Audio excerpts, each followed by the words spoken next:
what a wonderful story of, the kind of stuff doesn't happen in every high school. First of all, to have a kid with a vision that that's what you want to do, right? But then to have a teacher that supported it and wrote a contract of all things to do it was a little, this is what I agreed to do, yeah, sure. So off you go to the academy, no pun intended. But, that's a very rare, unique thing, so. Yeah, so I was very lucky, but how did I get interested in flying? It was all about being a pilot. Well, here at Bay High, they had a career day, and I think I was just a sophomore here, and a Marine Corps pilot came into our class and talked about flying in the military, and from that day on, I knew that's what I wanted to do, so I blamed it on Bay High. I mean, that's where I got the idea. And it worked out that I had done some, volunteer work for Ron Model, who was our representative at the time. The lottery guy. Yeah, and I got a nomination from him and was selected and went. Unbelievable. So the link to Bay High is important in that way. While I was at the academy, again, I got very involved in the music program, and primarily, although I was the student conductor for the choir, and got to conduct a beautiful choral arrangement in the cadet chapel one time. Yeah, I bet that was one of amazing. the best things ever. I've never been to the one at the Air Force Academy, but I have been to the Naval Academy it's for that. beautiful It's too. stunning. Yeah. Sure. But I was the drum major at the Air Force Academy for 4 years. Unbelievable. No, and I was the first drum major here at Bay. Yeah.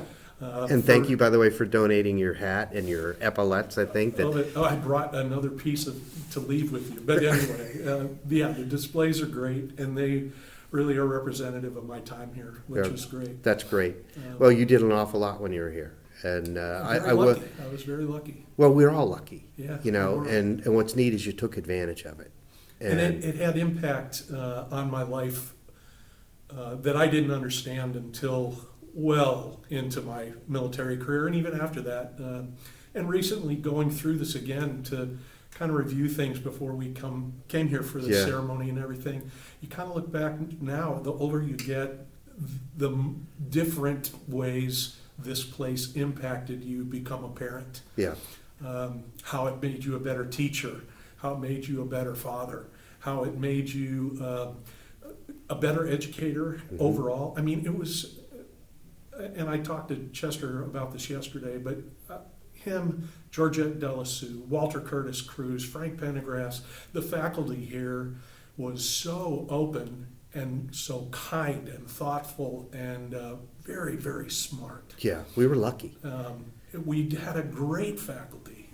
You think about how well prepared you were. I hear from other inductees that say, you know what, when I went away to college, all that expository theme and all those things we had to take, we had a huge advantage compared to other kids. We did, and I think we had an advantage just in understanding the nature of people. I always think back to Vince O'Donnell, our Soc teacher, who had catchphrases that he would talk about when he talked about dating, and how, in a relationship, how not to treat the other sex and all that. And one of his favorite things was on a date, you'd say, well, did you have a good time?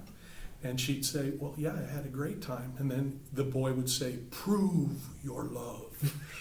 And that's how Vince would transition into how to behave on a date. Exactly. And every one of my children has heard that story before they started dating. That's great. But those are the kind of creative ways that you can deliver a message. Yeah, and they impact your life in ways you don't understand. Another really funny